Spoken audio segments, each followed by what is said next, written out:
Hello and welcome to Addon. हमारा आज का क्वेश्चन है, in a Michelson interferometer 200 fringes cross the field of view when the movable mirror is move through 0.0589 millimetre. So we need to calculate the wavelength of light use. हमें wavelength of light use करना है in case of Michelson interferometer. So Michelson interferometer एक instrument होता है जिसके help से हम interference pattern को स्टडी कर सकते हैं एंड ये इंटरफेरेंस ऑफ लाइट के फिनोमिनन पर बेस्ड होता है। सो क्या होता है इसमें, हम माइकलसन इंटरफेरोमीटर में दो कोहेरेंट लाइट बीम्स को कंबाइन करके इंटरफेरेंस पैटर्न या फिर फ्रिंजेस को ऑब्जर्व करते हैं। ये फ्रिंजेस तब शिफ्ट होते हैं जब एक मिरर को थोड़ा मूव किया जाता है यानी डिस्प्लेस किया जाता है। मिरर के मूवमेंट के कारण ऑप्टिकल पार्ट डिफरेंस चेंज होता है जिससे फ्रिंजेस मूव करते हैं। सो हमें कैलकुलेट करना है वेवलेंथ ऑफ लाइट यूज्ड।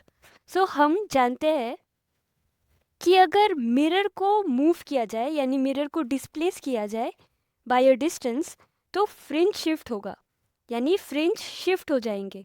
सो इनका एक रिलेशन होता है। So let's write the relation.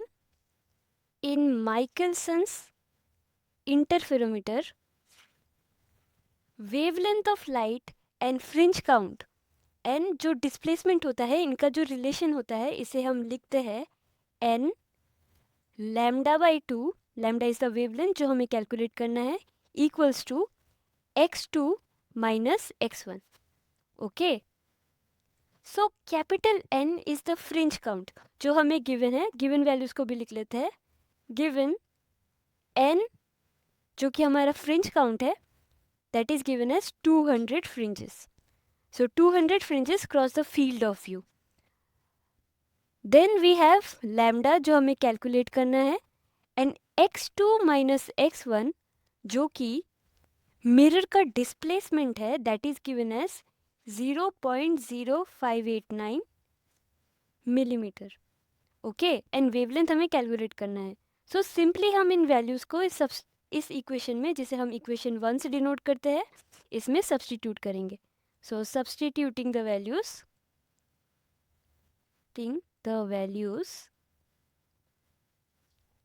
in equation 1।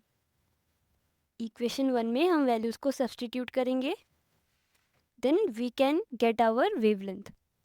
so equation 1 है n lambda by 2 x2 minus x1। so हमें वेवलेंथ कैलकुलेट करना है, so हम इक्वेशन को रीअरेंज करेंगे।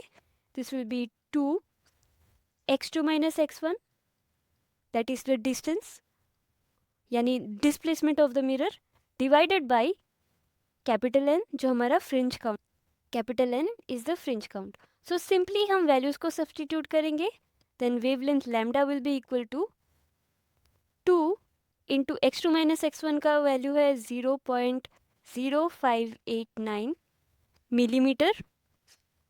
ओके, सो आइदर हम इसको मिलीमीटर में कैलकुलेट कर सकते हैं देन सेंटीमीटर में कन्वर्ट कर सकते हैं, या फिर डायरेक्टली सेंटीमीटर में कन्वर्ट करके कैलकुलेट कर लेते हैं। So let's do the conversion. हम इसे कन्वर्ट कर लेते हैं सेंटीमीटर में। So this will be equals to 0.00589 centimetre. So हम इसी को यूज़ करेंगे 0.00589 in centimetres divided by n जो कि गिवन है 200 fringes. Okay, so after calculating this हम सिंपली वेवलेंथ को कैलकुलेट कर सकते हैं। So the wavelength will B lambda equals to 5890 into 10 to the power minus 8 centimetre. Okay, या फिर अगर हम इसे आर्मस्ट्रॉन्ग में रिप्रेजेंट करना चाहे यानी 10 टू द पावर माइनस 10 में, then this will be 5890 Armstrong यानी 10 to the power minus 10 metres. So this is our wavelength, यही हमें कैलकुलेट करना था। So this is the formula for wavelength, fringe count and the displacement of the mirror in case of Michelson's interferometer. इस formula को use करके हम wavelength या फिर फ्रिंज काउंट या फिर डिस्प्लेसमेंट ऑफ द मिरर इसे कैलकुलेट कर सकते हैं अगर हमें अदर वैल्यूज़ गिवन हो। So that's all for today. Thank you for watching.